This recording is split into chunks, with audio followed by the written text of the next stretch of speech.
আসি, বালির ঘর বাঁধি, স্বপ্নের ফেরিওয়ালা ডাক দিয়ে যায়। জীবনে কুয়াশা ধোয়াটে পথ, আলো আধারের সাথে খেলা চলেই যায়।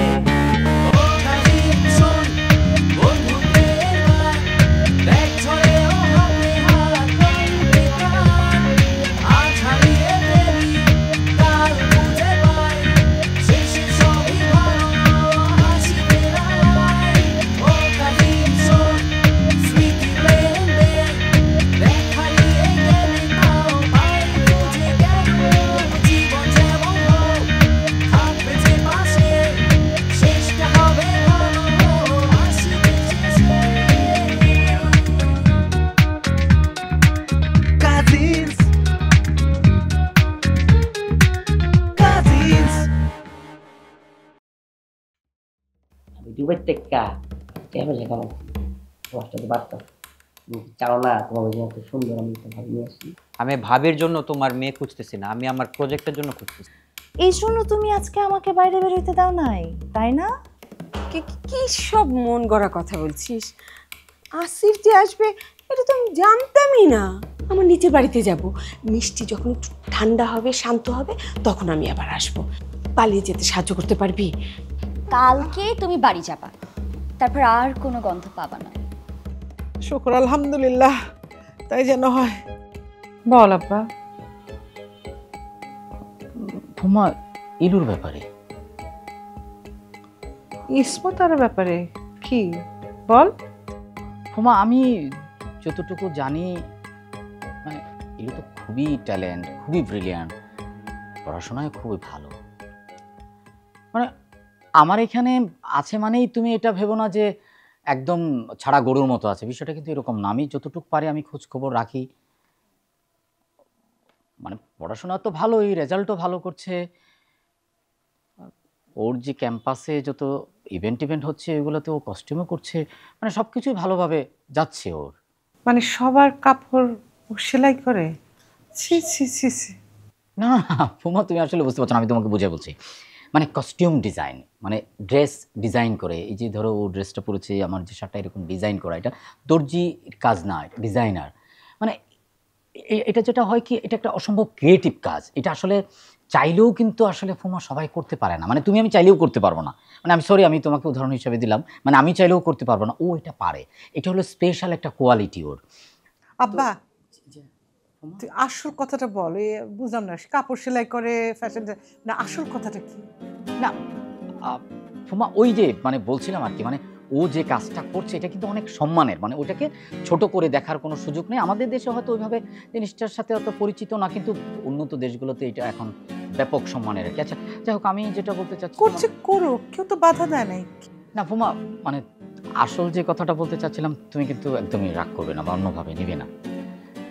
মানে ফুমা ওই ইলুর বিয়ের ব্যাপারে আর কি। মানে না এই যে তাহলে থাক ফুমা, তুমি যদি রাগ করো তাহলে আমি বলবো না ফুমা। আচ্ছা তুমি আমার কথাটা আগে শোনো। মানে দেখো, ও তো পড়াশোনায় খুব ভালো, আর ওর বয়সই বা কত হয়েছে, তাই না? মানে আমি তোমাকে বোঝাতে চাচ্ছিলাম আর কি যে ও পড়াশোনাটা শেষ করুক, ও ফ্যাশন ডিজাইনিংয়ে পড়ছে, ও পড়ুক, ও নিজের পায়ে দাঁড়াক, চাকরি করুক বা ব্যবসা করুক, তারপরে যদি মানে আব্বা ও তোকে অনেক কথা বলছে আমি বুঝছি, ও কিন্তু আর 10টা মেয়ের মতো স্বাভাবিক মেয়ে না, বুঝলি, উড়নচণ্ডী। আর তুই, ওর তো বিয়ের বয়স হয়েছে আব্বা, তোর তো বিয়ের বয়স পার হয়ে যাচ্ছে, তুই তো বুঝবি না এটা। হ্যাঁ, ও উড়নচণ্ডী মেয়ে, ওর বিয়েটা যদি আমি দিয়ে মরতে পারি আমি নিশ্চিন্ত হতে পারি, বুঝলি। এটাই আমার জীবনের একমাত্র লক্ষ্য, এটাই উদ্দেশ্য। মানে ফুমা তুমি এইসব কি কথা বলছো? মানে তুমি না অনেকগুলো কথা বলছো। তুমি আমার বিয়ের বয়স চলে যাচ্ছে, ওর বিয়ের বয়স হয়ে যাচ্ছে, তুমি মানে ফুমা এত এত হাইপার কেন হয়ে যাচ্ছে? মানে এত কথা বলার তো দরকার নাই। আর ফুমা তুমি কিছু মনে করো না, হ্যাঁ আমি এটা বলেই ফেলি। মানে মানে একটা মানুষের জীবনের লক্ষ্য কেন এটা হবে যে তার মেয়ের বিয়ে দেওয়া? কেন একটা লক্ষ্য হবে? মানে আমি না অবাক হচ্ছি। ফুমা তুমি আমার কথা শোনো, মানে তোমার জীবনের লক্ষ্য কেন এটা হবে?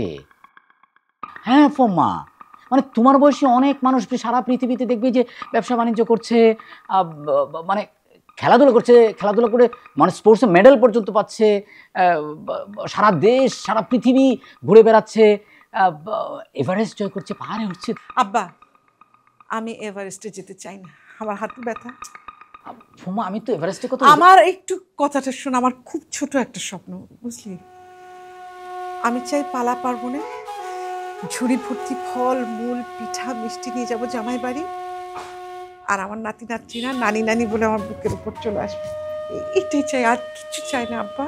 এই জন্য তুমি আমার ইচ্ছার বিরুদ্ধে বিয়ে দিয়ে দিবা? তুই থাম।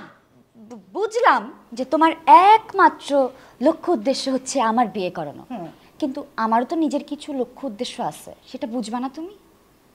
আচ্ছা ঠিক আছে ইলু, তুই থাম, আমি ফুমাকে বোঝায় বলতেছি। ফুমা, ইলু কিন্তু ভুল কিছু বলে নাই। মানে ও তো এখন পড়াশোনা করছে, ও যথেষ্ট বড় হয়েছে, ওর তো নিজের মতো করে একটা সিদ্ধান্ত নেওয়ার অধিকার ওর আছে না? মানে আমি চাই কি, মানে ইলু এটা চায় যে আগে পড়াশোনাটা করুক, পড়াশোনাটা করে ও নিজের পায়ে দাঁড়াক, চাকরি বাকরি বা ব্যবসা যাই কিছু করুক, এরপরে তোমরা সবাই মিলে বা ওর পছন্দে বা তোমার পছন্দে তারপরে বিয়ে শাদী হোক। আন্দু, জি ফুমা। ইসমত তারা তোর ব্রেন ওয়াশ করেছে, এই জন্য তুই ওর ওকালতি করছিস। ফুমা, বিষয়টা ব্রেন ওয়াশের না, বড় ভাই হিসেবে আমার কিছু দায়িত্ব আছে না? মানে ইলু কি শুধু তোমারই মেয়ে? আমার কি বোন না? আমি জাস্ট ভাই হিসাবে, বড় ভাই হিসেবে বোনের দায়িত্ব পালন করছি। ফুমা, মানে তুমি একটু ঠান্ডা মাথায় চিন্তা করো, তুমি ভেবে দেখো, তুমি যা বলবে তাই আমরা মানব। কিন্তু ছেলে আমি পছন্দ করব, বুঝলি? অবশ্যই তুমি পছন্দ করবে। এই প্রেম প্রেম কিন্তু আমি মানব না। না ঠিক আছে, মানে তুমি প্রেম টেম কিছু মানবে না এবং তোমার পছন্দই হবে, কিন্তু ফুমা মানে ওর তো একটা সিদ্ধান্ত আছে তাই না? ওর তো একটা ভালো লাগা আছে, তো ওটাকে তুমি কিভাবে দেখবে? ওর মতো করে পছন্দ করবে, করুক, পড়াশোনা করবে, চাকরি করবে, ব্যবসা করবে, যাই করুক এবং পছন্দ করবে। যদি কাউকে পছন্দ হয়, যদি কাউকে ভালোবাসে, তোমার কাছে নিয়ে আসবে। তোমার যদি পছন্দ না হয়, আমরা সবাই দেখবো আমাদের পছন্দ না হলে আমরা বলবো নো, হবে না। তুমিও তোমার মতো করে ওর জন্য পাত্র পছন্দ করবে। যদি ওর পছন্দ না হয় তাহলে তো ফুম্মা ওরও তো না বলার অধিকার আছে তাই না? বিয়েটা তো ও করবে, বিয়েটা তো তুমি বা আমি করবো না। তো তাহলে বিয়েটা হবে কিভাবে? এটাই তো কথা ফুম্মা, বিয়েটা হবে কিভাবে? বিয়েটা তো ও করবে, তাহলে ওর উপরে ছেড়ে দাও। আচ্ছা ঠিক আছে ফুম্মা, এটা অনেক কমপ্লিকেটেড একটা বিষয়, যখন বিয়ে হবে তখন আমরা দেখা যাবে না। এখন আমাদের কথা হলো যে তুমি কালকে যাচ্ছ তাই তো, আর থাকছো না, ঠিক আছে? কি তোমার কি মাথায় কি ঝামেলা লাগছে? না, মাথায় ঝামেলা লাগছে না। ও কি পড়ালেখাটা শেষ করবে? হ্যাঁ পড়াশোনা শেষ করে, হ্যাঁ এটাই তো, তারপরে বিয়ে দিবি? হ্যাঁ তোমার এটা নিয়ে তুমি ভেবো না। এই যে তোমার টিকেট, ঠিক আছে? তোমাকে আমি কিছু চাটা কিছু করে দেবো? না, কিচ্ছু করার দরকার নেই, আমার একটু ওর সাথে কথা আছে। ঠিক আছে, আমি তাহলে গেলাম, কথা বলো। তোর পড়ালেখা শেষ হবে কবে? আমার পড়ালেখা শেষ হবে না আম্মা, আমি ফেল করব, আমি ফেল করব, ফেল, কারণ আমি একটা গাধা মার্কা স্টুডেন্ট। এত বড় বেয়াদব আমি কিভাবে জন্ম দিয়েছি এটা আমি জানি না। আমার সাথে চালাকি। উফ, কি হলো? মাথায় যে টিপছিলি সেটা হলো কি?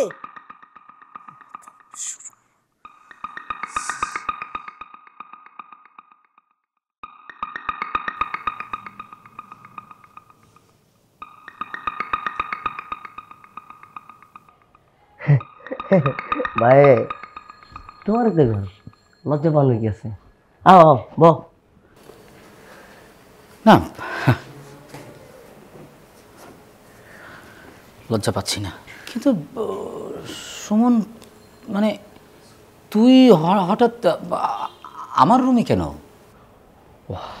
অনেকদিন পর ডুবাইতে গেছি না, তো ভাবলাম রাতে খাওয়ানোর আগে একটু বিছানার সাথে এসে পরিচিত হয়ে যায়। ভাবতাছি কতদিন পর আমরা দুই ভাই এক লগে ঘুমাবো। কলায় হাত দিয়া কি যে মজা হইব ব্যাপারটা বুঝতেছি না ভাই, আগে যে করতাম। মানে তুই ভাই একসাথে গলা জড়িয়ে ঘুমাবো? মানে মানে আমার না না আমার আমার আমার ঝামেলা আছে সুমন, মানে আমার একটু রাতে একা থাকতে, আর তাছাড়া বাসায় তো অনেক খালি রুম আছে, তুই ওইখানে একা হাত পা ছড়িয়ে ঘুমাবি, কত ভালো লাগবে না? ভাই কষ্ট পাইলাম ভাই। কেন? আমি কি তোকে আঘাত দিয়ে কোনো কথা বলছি নাকি যে তুই কষ্ট পেলি? খালি আঘাত না ভাই, কলজার মধ্যে চাক্কু দিয়ে নেনে করে কোবাইছো ভাই। ডুবাইয়ের মধ্যে আমি একা থাকি, আর দেশে হলো পর যদি তোমরা আসো যে বাড়িতে, সেখানে যদি আমি তোমার লগে না থেকে আলাদা রুমে থাকি, তা আমার জীবনটাই তো বিধা ভাই। বুঝতেছো বিষয়টা? একাকার।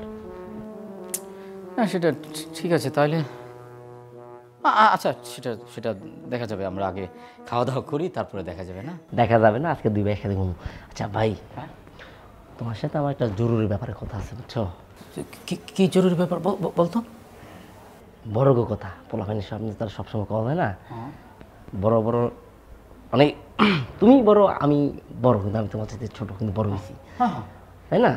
মানে কি কথাটা কি মানে সেটা তো বড় গেছে ধরো, আমি তো বড় হইছি মাশাআল্লাহ, হ্যাঁ দুবাই থাকি, দিরহাম কামাই, তাই না? তাহলে ভাই তো তুমি আমার জন্য কিছু একটা ব্যবস্থা করো।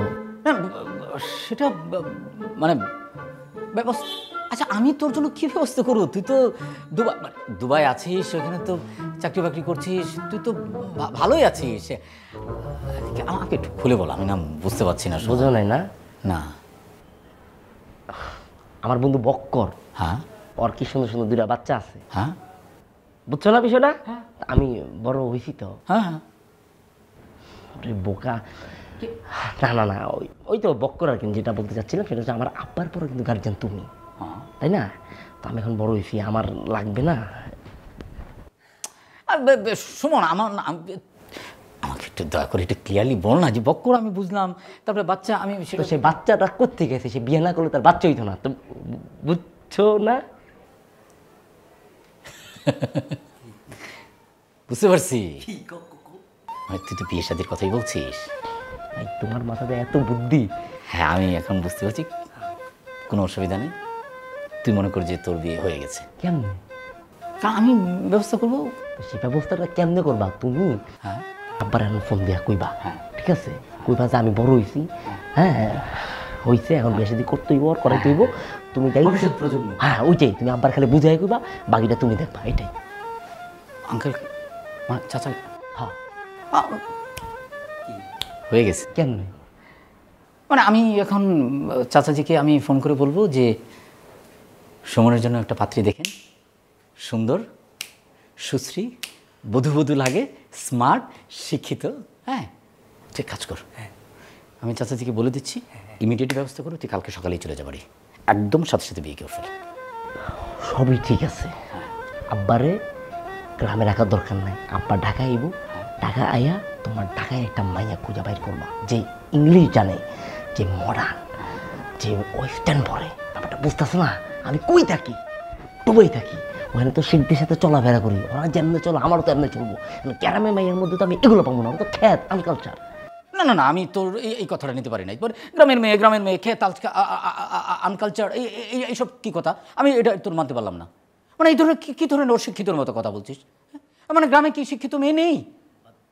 মানে আর কি, গ্রামে তো শিক্ষিত মেয়ে আছে। এখন গ্রাম আর শহর বলে কোনো কিছু নেই, এখন সব সমান, সবাই সমান। এখন গ্রামেও শিক্ষিত মেয়ে আছে, স্মার্ট মেয়ে আছে, সুন্দরী মেয়ে আছে, এখন সবাই সমান। এটা এখন আধুনিক সময়, হ্যাঁ সবার হাতে এখন স্মার্টফোন। আরে সারা দুনিয়া এখন হাতের মুঠোয়, আর তুই এই জায়গায় বলছিস গ্রামের মেয়ে স্মার্ট শিক্ষিত, শহরের মেয়ে হলে সে স্মার্ট হবে, মডার্ন হবে, আর গ্রামের মেয়ে হলে হবে না। না, আমি তোর বিয়ে করাতে পারবো না। আরে তুই কেন তোমার কি লেগে তুমি সিন্ডি খাইতেছো? ব্যাপারটা হইতেছে ধরো, গ্রামের মেয়েরা শিক্ষিত, সুন্দর, মাধুর্য সবই ঠিক আছে, কিন্তু আমার তো মাল মানে মানে মোট কথা হচ্ছে আমার একটা ওয়েস্টার্ন মেয়ে লাগবে, যেটা ঢাকা। ওয়েস্টার্ন মেয়ে লাগবে, সেটা তুমি বললেই হয়ে যাবে না? মানে মেয়েটা কি এমন যে আমি সুপার শপে গেলাম, তারপরে সুপার শপ থেকে কিনে আনি তোমাকে দিয়ে? আর এই যে আধুনিক মডার্ন, এই যে শিক্ষিত ইংলিশ জানা মেয়ের কথা বলছো, সেই মেয়েটারও তো তোমাকে পছন্দ হইতে হবে না? এটা তুমি কেমন টাইপের বাক্কাসুর মার্কা টাইপের কথাগুলা ভাই? আমি কে? আমি তোমার ভাই সুমন, কই থাকে? দুবাই থাকে, কাগজ লগে চলি, সেগুলো লগে চলি, কি কামাই? টাকা তো আর কামাই না, দিরহাম কামাই, ডলার কামাই, আমার কি নাই? দেখতে স্মার্ট আমি একটা ছেলে, হ্যাঁ আমার বিয়ে কিল্লিকে করবো না। আমি তার মানুষের মতো ওই বয়স পার হওয়া যুবক না, মানে বেটা না যে আমার বয়স পার হয়ে গেছে বিয়ার। কি কি কি মানে তুই কি ইশারা ইঙ্গিতে আমাকে বলছিস যে আমার বয়স পার হয়ে গেছে, আমি বিয়ে করছি না? এটা ছি, তুমি কি বললা ভাই? আমার ভাই কি সুন্দর দেখতে, কি স্মার্ট। তুমি তো সারা জীবনের তরুণ, বুঝতে পারতো? আমি তোমার কি লিয়ে গেতে যাবো? আমাকে বলিস নাই। হ্যাঁ ঠিক আছে। আচ্ছা এখন তোকে একটা বিয়ে করাতে হবে, তাই তো? মানে Dhaka, modern English English western, modern English western. তবে দুলা ভাই, আপনি যা দারুণ একটা কফি বানাইছেন না, ঢাকার বড় বড় কফি হাউস ফেল আপনার কাছে। মনটা চাচ্ছে আপনার হাতটা ধরে না একটা চুমু খাই। সরি রাকিব, আমি আমার হাতে তোমাকে চুমু খেতে দিতে পারছি না বলে দুঃখিত। কারণ তোমার আপুকে যখন আমি কফি বানাই দেই, কফি খাওয়ার পর তোমার আপু আমাকে এই হাতে চুমু খায়। এটা তোমার আপুর জন্য রিজার্ভ করা। দুলা ভাই, রোমান্টিক ভালোবাসার স্মেল পাওয়া যাচ্ছে। দুলা ভাই, আপনার আর সুইটপুর এই কেমিস্ট্রিটা না আমাকে খুবই ইন্সপায়ার করে। আপনাদের ভালোবাসাটা তো অন্য লেভেলের, একদম ফিল্মি। ওই যে রাব নে বানা দি চোরি। উফ, কি যে বলো না তুমি। কিন্তু দুলা ভাই, আপনি এত দারুণ একটা কফি রেখে গ্রিন টি খাচ্ছেন কেন? কারণ আমি যে হেলথ কনসিয়াস, আমি খুবই স্বাস্থ্য সচেতন একজন মানুষ। তুমি বাচ্চা ছেলে, কফি খেতে পারো, তুমি কফি খাও। এই তোমার পড়াশোনার খবর কি বলো? মিষ্টি পু, আয় আয়, জয়েন কর। দুলা ভাইয়ের সাথে কতদিন পর দেখা হয়েছে, জমায় আড্ডা দিচ্ছি। আচ্ছা, দারুণ একটা কফি বানাইছে। কি ব্যাপার, তুমি এখনো যাও না এখান থেকে? তো এখানে কি করতেছিস? আরে আড্ডা দিচ্ছি, কতদিন পর দেখা বল। রাকিব, তুই কার দলে? হ্যাঁ, তুই কাকে সাপোর্ট করিস? ফুটবলে তো ব্রাজিল, আর ক্রিকেটের ক্ষেত্রে আমার একটু আলাদা পছন্দ আছে। তুই ভালো করে জানিস আমি তোকে খেলাধুলার কথা বলছি না। তোকে কিসের কথা বলতেছি? তুই ছোট ভাই হয়ে ভুলে গেছিস এই লোকটা আমার সাথে কি করছে? না মানে দুলা ভাই তো তেমন কোনো ক্রাইম করে নাই। কি ক্রাইম করে নাই? তাহলে ওদিন কে বলতেছিল যে দুলা ভাই হচ্ছে নারী নির্যাতনকারী? আরে ওইটা তো ইলু বলছে। ইলু বলছে? হ্যাঁ। আমি না ঠিক বুঝতে পারতেছি না তুমি কোন বিষয় নিয়ে তোমরা ভাই বোন আলোচনা করতেছো। আমি কি তোমাদের সাথে জয়েন করতে পারি? জি না। সরি। মিষ্টিপু, দেখ দুলা ভাইটা কত সুইট, কত ইনোসেন্ট। প্লিজ এই আচরণটা করিস না আমার সাথে। রাকিব, তোকে আমি ফাইনাল ওয়ার্নিং দিচ্ছি, তুই সত্যি করে বল তুই কার দলে? আমি দুলা ভাইয়ের দলে। কি? আমি পুরুষ সমাজ কিভাবে পিছিয়ে পড়তে দিতে পারি না, একজন পুরুষ হিসেবে আরেকজন নিগৃহীত পুরুষের পাশে দাঁড়ানো আমার কর্তব্য। আর তোর মতো এমন কট্টর নিষ্ঠুর নারীদের প্রতি আমি সবসময় প্রতিবাদ জানিয়ে যাব, যতদিন পর্যন্ত এমন নিষ্পাপ পুরুষদের প্রতি অত্যাচার হবে। আর এই পুরুষ সমাজ ভার্সাস নারী সমাজের এই দ্বন্দ্বের মধ্যে আমি সবসময় পুরুষদের পক্ষে। আর এটা আমার শেষ কথা। পোল্টিবাজ কোথাকার, হ্যাঁ? দুলাভাই হাতে এক কাপ কফি খেয়ে এরকম গলে গেলি, যখন হচ্ছে ঘাস লতা পাতা খাওয়াবে না তখন তুই বুঝবি। এক্সকিউজ মি, আমি না ঠিক বুঝতে পারছি না তোমরা কোন টপিকে আলোচনা করতেছো। আমি কি জয়েন করতে পারি? আসিফ, তুমি তোমার গ্রিন টিটা খেয়ে না এখান থেকে তুমি চলে যাও। মিষ্টিপু, দুলাভাই বাড়িতে থাকবে কি থাকবে না সেই সিদ্ধান্ত নিবে বাড়ির মালিক দাদা ভাই, তুই না। বিয়াদব, এত বড় সাহস তোর, তুই বড় মনে মুখে মুখে কথা বলিস। দাঁড়া, তোকে আজকে আমি চিবায়ে খাই ফেলবো। আমি তোর নামে দাদা ভাইয়ের কাছে বিচার দিতেছি। দাঁড়া। দাদা ভাই, দাদা ভাই, যা ডাক দাদা ভাইকে ডাক। তোর একদিন কেমন একদিন। দাদা ভাই, দুলা ভাই আপনি কফিটাই খান। হ্যাঁ,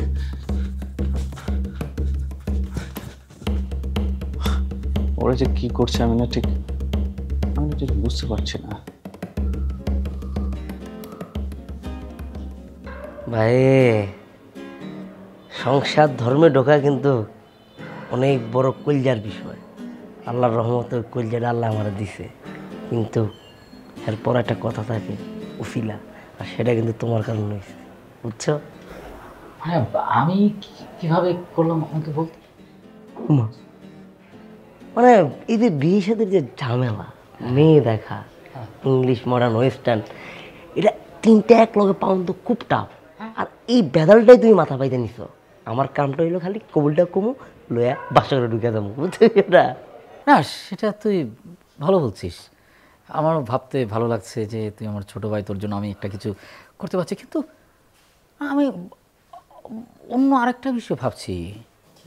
মানে তুই আমার দিকে একটু ভালো করে তাকিয়ে দেখ, বলতো আমার বয়স কত? কত? মানে বয়স কত মানে সেটা তো ইম্পর্টেন্ট না, মানে আমি তোকে কথা বললাম, মানে আমার যা বয়স হয়েছে আমি তো তোর বড় না, সেটা তো বড় কথা না। হ্যাঁ, তো আমার কিন্তু এখনো বিয়ে হয়নি। এখন আমি যদি ঢাকার কোনো মডার্ন মানে কোনো শিক্ষিত কোনো স্মার্ট মেয়ের কাছে তোর বিয়ের প্রস্তাব নিয়ে যাই, এবং ওই ফ্যামিলি যদি প্রশ্ন করে যে পাত্রের বড় ভাই এখনো বিয়ে করে নাই, আর মানে বিয়ে করে নাই কেন করে নাই, তার মানে এদের বংশে কোনো ঝামেলা আছে নিশ্চয়ই। তোরা 6 ভাই বোন একটু মিলেমিশে থাকিস, একজনের বিপদে আরেকজন পাশে দাঁড়াস। হ্যাঁ, আমরা বুড়া মানুষ আর কয়দিনই বা থাকবো বল। তুই পাত্রীর বাবা মানে তোর হবু শ্বশুরকেও সিলেকশন করতে পারবি যে আমি এই মেয়েকে বিয়ে করবো, কিন্তু এই শ্বশুরকে আমার শ্বশুর এমন চাই, এরকম সিলেকশন করতে পারবি। শোনো আসিফ, তোমাদের এই ব্যক্তিগত আর সাংসারিক জীবনে আমি আমার নাক গলাতে চাই না, কিন্তু পরিস্থিতি এমন পর্যায়ে চলে গেছে যে শুধু নাক না, আমার পুরো শরীরটাই গলাইতে হচ্ছে।